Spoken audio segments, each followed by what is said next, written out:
사람은 악인의 꾀를 쫓지 아니한다. 이게 시편 1편 1절의 말씀입니다. 저는 개인적으로 시편 1편을 푸는 열쇠가 뭐냐? 그럼 바로 1절 처음에 나오는 한 문장. 복 있는 사람은 악인의 꾀를 쫓지 아니한다. 이 말씀이 시편 1편을 푸는 열쇠가 되고, 동시에 시편 1편은 시편 전체의 내용을 푸는, 또 설명할 수 있는 틀이 되는 게 바로 시편 1편이라고 생각을 합니다. 처음 것을 잘 알면, 요즘도 그 경영 프로그램이 많죠. 노래 경연 프로그램이 많은데, 어떤 사람이 노래를 부를 때 보면 그 한두 소절을 탁 하면은 이 사람의 노래가 끝났다. 이런 게 있어요. 굉장히 처음이 중요합니다. 여러분, 성경의 제일 첫 장의 첫 말씀이 뭡니까? 태초에 하나님이 천지를 창조하셨다. 이 센텐스가 사실은 창세기를 여는 것뿐만이 아니라 모든 성경을 푸는 가장 중요한 밑에 흐르는 그런 키워드라고 할 수가 있습니다. 이렇게 하면 시간이 너무 많이 갈 것 같은데, 자, 아무튼 복 있는 사람이 악인의 꾀를 쫓지 아니한다. 이거를 잘 이해하면 모든 게 다 풀릴 줄로 압니다. 자, 여러분 또 하나 질문할게요. 여러분, 고린도전서 13장에 보면 사랑이 뭐라고 되어 있죠? 사랑은 첫째 뭡니까? 사랑은 오늘만큼은 좀 이렇게 릴렉스. 자, 사랑은 어떻다고요? 사랑은 오래 참고. 그 다음에 두 번째는 뭡니까? 사랑은 몰라도 돼요. 나도 잘 기억이 아무래요. 오래 참으면 돼요. 오래 참으면 사랑에 대해서 이야기한 모든 내용을 다 할 수가 있어요. 사랑은 온유하고 겸손하고 시기하지 아니하고 다투지 아니하고, 그 모든 것의 기본이 뭐냐? 참는 거예요. 사랑은 오래 참고. 여러분, 남편 사랑하죠? 아내를 사랑하죠? 아내에 대해서 어떻게 되겠습니까? 오래 참아야 됩니다. 언제까지 참습니까? 주님이 오실 때까지 참으라고 성경은 말씀하고 있습니다. 자, 이게 그만큼 이 첫 번째 성경이 하시고 싶은 말씀을 하는 거기 때문에 이 첫 마디가 중요합니다. 근데 우리가 복 있는 사람이다 이렇게 생각을 하면 좀 막연하죠. 네? 여러분, 어떤 사람을 복 있는 사람이라고 생각하세요? 저 사람 참 복도 많다. 이 복 있는 사람이라는 단어를 이런 단어로 한번 바꿔보십시오. 부러운 삶이다. 부러운 사람이다. 참 저 사람이 복 있다 라는 말을 다른 말로 하면 참 내가 부러워할 만한 사람이다. 이렇게 대치를 하면 이해하기가 쉽습니다. 여러분, 복 있는 사람 당연히 부러워하죠. 제가 복 있는 사람 같이 보입니까? 보이면 저를 부러워하는 것이고, 아니면 저는 별 볼 일 없는 사람이라고 생각하는 거예요. 여러분, 박 목사님 부러우세요? 네, 박 목사님 부러울 거 맞습니다. 복 있는 목사님이시기 때문에 그렇습니다.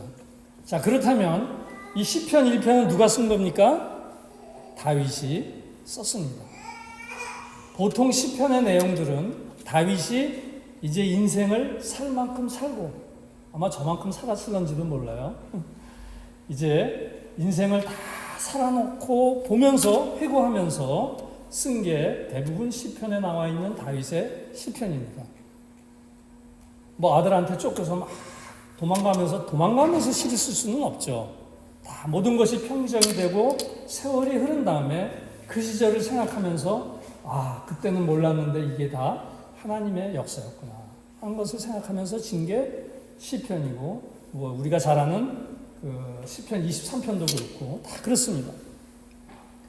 이 얘기는 뭐냐? 다윗은 평생을 살면서 다윗이 부러워했던 인생이 딱 하나 있었습니다. 그 인생이 어떤 인생이냐? 내가 정말 부러워한 인생이 누구냐? 그 인생은 악인의 꾀를 쫓지 않는 삶을 사는 사람이야말로 다윗이 평생을 살면서 유일하게 부러워했던 인생이었다라고 생각이 되어지는 것입니다. 여러분, 다윗이 되고 싶었던 사람, 다윗이 부러워했던 사람, 다윗이 저 사람은 정말 복 있는 사람이다 라고 했다면 그 사람은 얼마나 복이 있었을 거예요. 예? 여러분, 다윗이 어렸을 때는 직업이 뭐였습니까? 그 사무엘상 16장에 보면 있어요. 그에게는 7 형제가 있죠. 그래서 다 7형제입니다. 하나님이 어느 날 사무엘에게 너는 베들레헴에 가서 이새라고 하는 사람을 찾아가라. 그곳에 아들들이 있다. 내가 그 중에 한 명을 기름 부어 세우리라. 그리고 갔습니다. 당연히 누구부터 옵니까? 첫 아들부터 오겠죠. 아버지가 제일 믿었던 아들부터 사무엘에게 보냈습니다. 사무엘이 다 다 7명이 통과. 아들이 없냐? 그러니까 이새가 뭐라 그래요? 있기는 한데 지금 저 들판에서 양을 치고 있습니다. 그럼 그를 데려와라. 다윗에게 기름을 붓습니다. 다윗은 목동으로 시작했습니다. 여러분, 목동이 그렇게 화려한 직업은 아닙니다. 그 동네의 모든 양들을 모아서 책임을 지고 목양하는 그러한 직업입니다. 목동 일대는 많이 부러웠겠죠. 형들도 부러웠을 것이고 성경은 안 나와 있습니다만 나름대로 부러워하실 거예요. 근데 나중에 다윗이 뭐가 됐습니까? 왕이 됐습니다. 자, 왕이 부러워한 인생이라면 정말 멋진 인생이겠죠.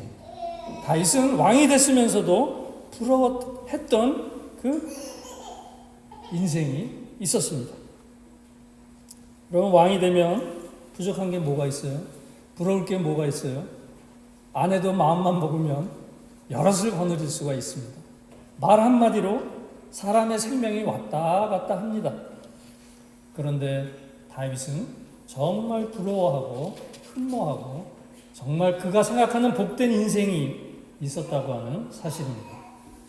자, 그러면 그렇게 생각했던 다윗의 그 생각을 우리가 이제 이 시간 잠깐 생각해 보려고 합니다.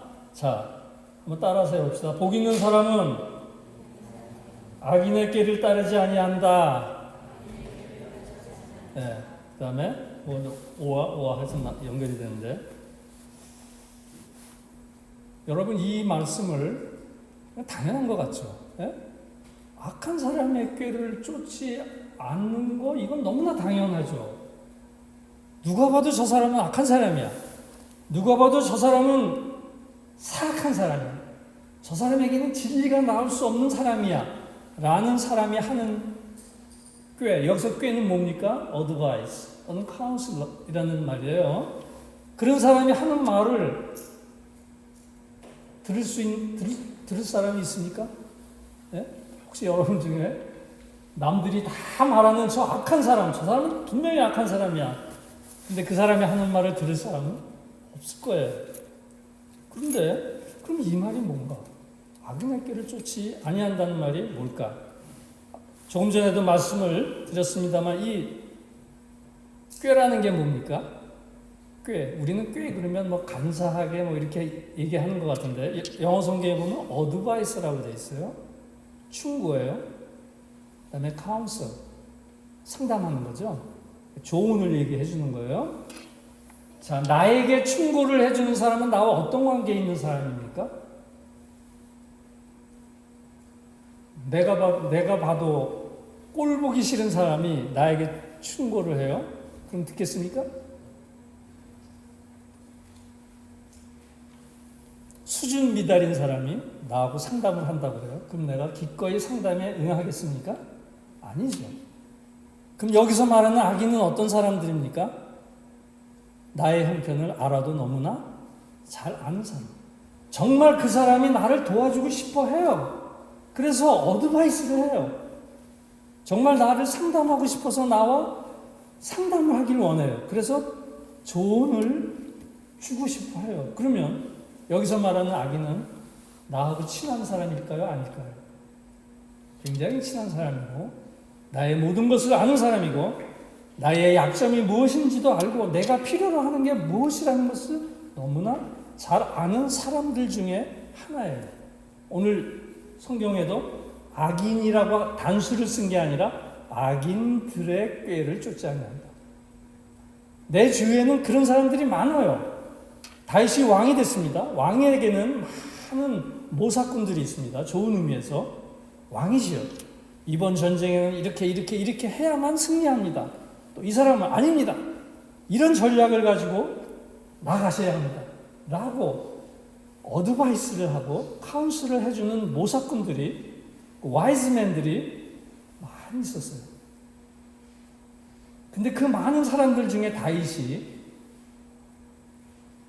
생각해 보니까 저 사람의 이야기를 들으면 내가 처음에 들을 때는 참 내 생각에 맞지 않고 내 마음에 들지도 않고 다른 사람들이 하지도 않는 그런 이야기를 엉뚱한 얘기를 하는 것 같은데 이 사람이 한 얘기를 듣고 내가 전장에 나가고 내가 이 사람의 이야기를 듣고 내가 무언가를 어떤 문제에 부닥쳐보고 해보니까 나중에 결과가 하나님이 하셨다는 것을 명확하게 깨달을 수 있는 결과로 나아가더라. 이 사람이 하는 말만 들으면 사람의 말인 것 같은데 나중에 보니까 이게 하나님의 말씀이었구나. 하나님의 뜻이었구나. 이렇게 결론이 났더라 하는 겁니다. 그 사람이 바로 그런 사람. 내가 저런 사람이 됐으면 얼마나 복 있는 사람일까. 참 부러운 인생이다. 이렇게 다윗이 평생을 흠모하는 대상이었단 말이에요. 반면에 나를 위해서 조언을 합니다. 내 생각에도 맞아요. 당연히 그렇게 해야 돼요. 많은 사람들이 옳소이다 하고 박수를 쳐줍니다. 근데 해보니까 하나님의 뜻과 전혀 반대의 결론이 나고 말았습니다. 여기서 악인과 의인이 어떤 의미가 있다는 것을 알 수 있죠? 악인은 다른 사람이 아니라 악한 짓을 해서가 아니라 그도 최선을 다하고 뭔가 어드바이스를 하는데 그게 하나님과 전혀 상관이 없고 하나님의 계획과는 아예 상관이 없는 그래서 그의 말을 들으면 실패하고 그의 말을 들으면 후회하게 됩니다. 그의 말을 들으면 하나님 앞에 회개할 수밖에 없는 결론으로 나올 수밖에 없었다. 그런 사람이 나에게 없었으면 좋겠다. 내 주에는 그런 사람이 없고 정말 하나님의 뜻을 나에게 들려줄 수 있는 그 인생이 때문에 나는 정말 저 인생이 부럽고 나 또한 그러한 인생이 되고 싶다라고 다윗은 평생을 그런 마음으로 살았습니다. 그는 왕이 되려고 뼈를 부린 것도 아니고 그는 하나님의 뜻을 따라 살아가는 그 인생이었기에 하나님이 원하시는 위치로 다윗을 높여 주었다고 하는 사실입니다.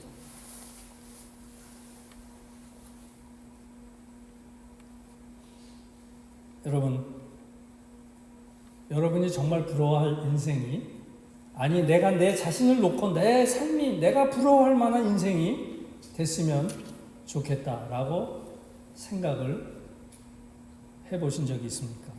모두가 다윗과 같은 그런 마음을 가지고 생각을 가지고 우리가 살아가야 되고 목회자 입장이라면 목회를 해야 되고 또 성도의 입장에서는 그런 사람이 돼서 목사님에게 충고하고 목사님도 어드바이스를 여러분들에게 주고 이렇게 서로 부러운 인생들이 모인 그 교회는 정말 복된 교회가 될 것이라고 저는 믿어 의심치 않습니다.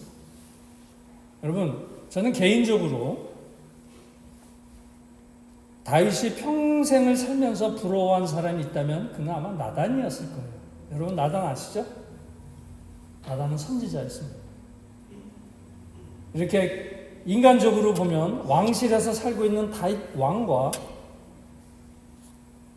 이 선지자가 살고 있는 환경은 너무나 다릅니다.